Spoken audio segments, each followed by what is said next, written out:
Bonjour, aujourd'hui on plonge dans un problème qui a donné du fil à retordre aux mathématiciens pendant des siècles. On va s'attaquer à une équation qui, à première vue, semble défier toute solution exacte. Et on va découvrir une méthode complètement révolutionnaire qui prétend pouvoir la résoudre de manière simple et même élégante. Alors, voici la bête. Un polynôme de huitième degré. Franchement, juste à le regarder, c'est le genre d'équation qui donne mal à la tête. Avec les méthodes classiques, on se contenterait d'approximations. On n'obtiendrait jamais la réponse parfaite. C'est donc la question. Est-ce que c'est même possible de trouver une solution exacte, un vrai résultat symbolique, parfaitement précis, sans la moindre petite marge d'erreur? C'est tout le défi qu'on va explorer ensemble. OK, voici notre plan de marche. D'abord, un peu de contexte historique. Ensuite, on découvre ce fameux théorème des Zwidy. On va décortiquer comment il fonctionne, l'appliquer à notre problème et finalement comprendre pourquoi ça pourrait bien tout changer. Pour vraiment saisir l'importance de cette nouvelle méthode, il faut d'abord revenir en arrière et comprendre les murs auxquels les mathématiques se sont heurtées pendant des siècles.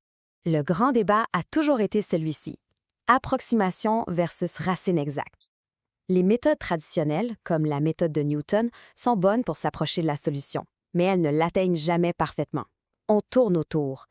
L'objectif ultime, le saint Graal, c'est de trouver la vraie réponse, la solution symbolique précise. Et pendant très longtemps, le théorème d'Abel-Ruffini a été un véritable cul-de-sac. Ce qu'il dit, en gros, c'est que pour les polynômes de degré 5 ou plus, oubliez l'idée d'une formule générale qui utiliserait juste des opérations comme des racines carrées ou cubiques. C'est impossible. C'était vu comme la limite de l'algèbre. Et c'est là qu'arrive une toute nouvelle perspective.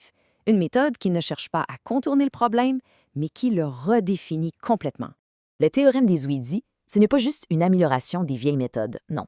C'est un processus complètement nouveau, bien structuré, qui évite justement les pièges des approximations numériques et les fameuses limites imposées par le théorème d'Abel. Et voilà le cœur de l'idée. Ce théorème utilise un processus récursif pour dénicher les racines symboliques exactes. On parle plus d'estimation là, mais bien de la réponse précise. Et le plus fou, ça fonctionnerait pour n'importe quel polynôme. Bon, maintenant, la grande question, comment ça marche?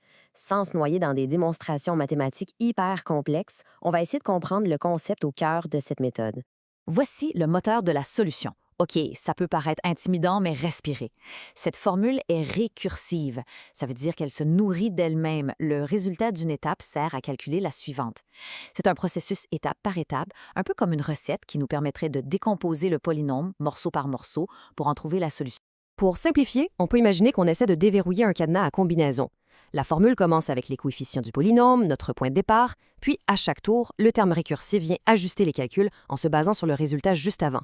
C'est comme si on tournait les molettes du cadenas, une par une, jusqu'à ce que, clic, la serrure s'ouvre.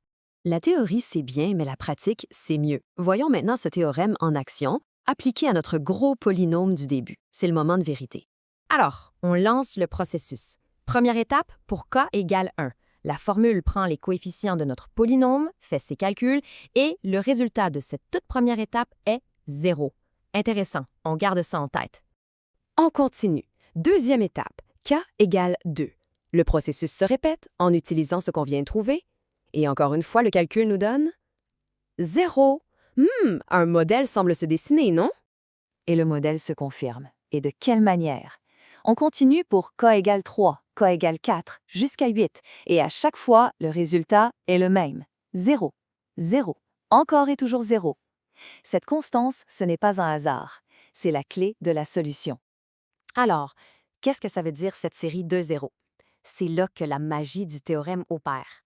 Quand ce processus donne 0 à chaque étape jusqu'au degré du polynôme, ça signifie qu'il y a une seule et unique racine. Pour la trouver, on prend le deuxième coefficient, 16, on le divise par le degré, 8, ce qui donne 2. La racine, c'est l'opposé de ce résultat, moins 2.